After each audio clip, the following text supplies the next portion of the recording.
going on out there? It's Larry coming to you again with another Blazing Sports Report. And what I'm about to do right now, I'm basically give you a weekend roundup of the activities that are going on this weekend, as well as my thoughts heading into the weekend about the news that has recently transpired. First, we're gonna start off with the All-Star starters. You know, every time that this comes around, I get a little bit upset personally because there are people that know basketball, then there are people who just watch basketball. For the most part this year though, with the All-Star starters, they got it right. Can't really argue with most of the East selections outside of one. Backcourt, you got D-Wade and Derrick Rose, both well deserved. At one forward spot, you got LeBron James, and at the center position, you got Dwight Howard. The other forward position, though, unfortunately belongs to Carmelo Anthony, who in my opinion should not be an All-Star starter. His team is below 500. He has underperformed. He has been pretty much blamed as the main reason why the New York Knicks are not successful right now. In my opinion, if you was to get that forward spot to somebody else, as much as I hate to say it, it'd have to go to Chris Bosh. Chris Bosh has been the second best player for the Miami Heat this year, outside of D-Wade. LeBron, yes, he sets up the offense, he runs the offense, he does what he needs to do for 3 quarters. But Bosh has come up clutch before, D-Wade has come up clutch before. LeBron James, he seems to disappear. I'm not arguing the man as a great player, I'm not knocking him for anything like that. But when it comes to that clutch factor, he just doesn't have it. He's there, I'm happy for him. Bosh should be there as the second starter in the forward position for the Eastern Conference. For the Western Conference, it's pretty much 2 positions that, you know, one position I'm really upset with, and there's another forward spot which is questionable depending on how you look at it. Backcourt, as usual, have no problem with it. West guards, you got Chris Paul, Kobe Bryant. I have no issues with that at all. At the 1 forward spot, we got Kevin Durant. No problem at all with that. The other forward spot belongs to Blake Griffin. Blake Griffin, the All-Star game was made for him. Yes, I realize this. But when you bring up the term All-Star, I mean, there's a lot of things that should encompass what goes on to being an All-Star.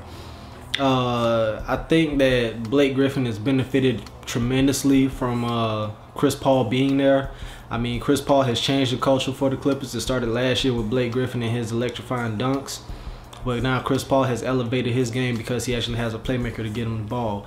But when you look at Blake Griffin, his skill set is still limited to just dunks. I mean, the man has shown flashes, but he's still out of control to me. He shouldn't be an All-Star starter. He should be an All-Star, but just not a starter in my opinion. If you're going by starting positions, there's a toss-up between 2 players who should be there. I say Kevin Love and LaMarcus Aldridge. Those 2 guys have been lights out carrying their team this year. It's been tremendous what they've been able to do. I know Portland has been falling off lately after that hot start that they had.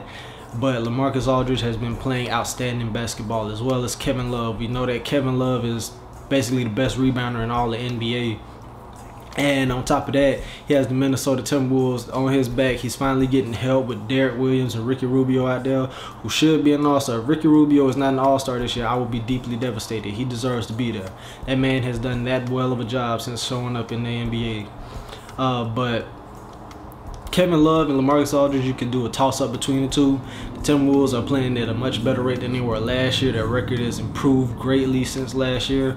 It wouldn't surprise me if they finished around 500 this year. I mean, given that it is a shorter season, that is a very logical thing for them to do. We go to the center position, we have Andrew Bynum. Andrew Bynum, to me, in my opinion, does not deserve to be an All-Star this year. I know his numbers have improved. I know that he is averaging career highs in points and rebounds or what have you. And yes, I said not an All-Star. Not just a starter, but not an All-Star at all.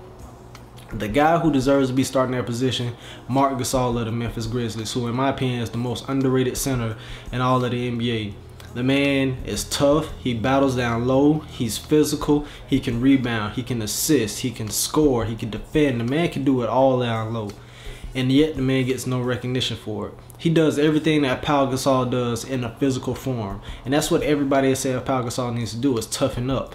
Well, you have the tougher version of the Gasol brothers and Mark out there in Memphis, but yet he's getting no love for it. In terms of a backup center, I don't think there really is a backup center that you can really put in this game right now.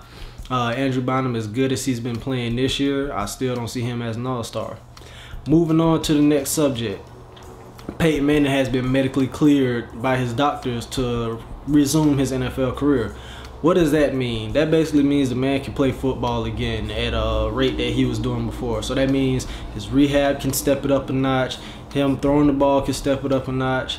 I have a feeling that after the Super Bowl is over and done with, after he's done cheering on little brother Eli, that all of these things that are encompassing him right now, whether or not Irsay decides to keep him in the Indy uniform or send him on his way so they can bring in Andrew Luck, I don't think it really matters at this point. I think once the Super Bowl is ended, him and his people, they will talk. They will continue to talk, and after they're done talking, Peyton Manning is going to do everything that he can to get himself back in the game shape, so he'll be able to play for a team this upcoming NFL season. Whether or not it's in Indy, I don't know. In my personal opinion, from what I've heard, he should not go to the Jets. That's a circus. I wouldn't mind seeing him in the Arizona uniform, but the one place I think he would fit the best is in a Miami Dolphin uniform. You put Peyton Manning in a Miami Dolphin uniform, given what that defense has done and how that Reggie Bush has shown up. He has Brandon Marshall a target. If they could get another offensive weapon to go with that, I mean, the Miami Dolphins with Peyton Manning back there as a quarterback, it could be a very devastating thing to see. What else do we have here? Oh yeah, we still won't get the fight that we want to see with Mayweather and Pacquiao. I don't know what's going on with these two guys. The promoters, they're beefing with each other. We might as well throw the promoters in the ring and let them have a fight. If Mayweather's camp wins, then the fight is on, no questions asked. If Pacquiao's fight wins, he decides when he wants to fight. That's what I think should honestly go down before we even get to these two guys fighting. But since they're not fighting, Mayweather has taken up a fight with Miguel Cotto. This fight right here is going to be, I think it's going to be another test to see just how well Mayweather can defend. We know Mayweather is the defensive, technical style. He picks his spots, opening up his opponents or whatever, looking for the mistakes that they make. He's a tactical boxer. He's not a go out there, slugfest, knock you out kind of guy. He picks his spots, and Cotto, he comes in there. You know Cotto's going to come in there full force. He's going to come in there. He's going to bring the pressure to Mayweather, but the fight's a long way away. I'll do a breakdown, a bigger breakdown on that. But what does this mean for Pacquiao Mayweather? You know that after this Mayweather fight that he's going to serve his jail sentence. Then once he gets out, he can start training again. Maybe while he's in jail, these two camps can come together and come to an agreement on a November fight, which everyone wants to see. And then once that fight happens, I think we'll all be done with the sport of boxing, because in my opinion, MMA is the new way to go. But it's not a knock against boxing. I have nothing against boxing. I think boxing is one of the most technical based sports in all that we have.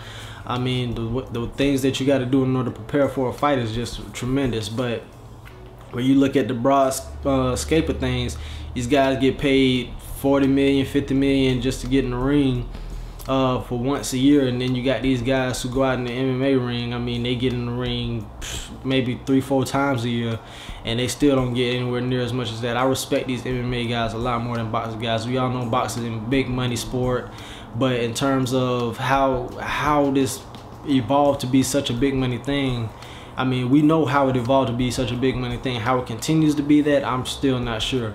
I guess when your name is Mayweather and Pacquiao, whoever you're fighting against, you should be very happy that you get in the ring with Mayweather or Pacquiao, because you get broke the hell off. But hopefully that these two guys, November, we already heard the HBO new guy. He said that it has a sell-by date. It'll be either later this year or early next year. How much can we hold true to that word? I don't think we can hold them to their word too much, because we all know that if this fight comes down, it's going to bring in money. It's going to bring in new eyes. It's going to bring in a whole lot in terms of sponsorships, coverage. I mean, the money. I think this event in itself will probably gross close to $300 million in just the spectacle of what may happen with that fight. It's going to happen. When will it happen? I don't know. But UFC 143 tomorrow, Saturday. Super Bowl is this Sunday. All-Star reserves will be announced. They'll give me another time to criticize the NBA, even though it's the coaches who's making these decisions. I know that they'll make the right choices. There's some Sixers that should be on that roster. There's some Grizzlies that should be on that roster. There's some Pacers that should be on that roster. It's a couple of guys who needs to be on that roster. If two Timberwolves ain't on that roster, something is wrong. This is Larry Jacobs, Blazing Sports Report. I'll holler at y'all guys. Peace.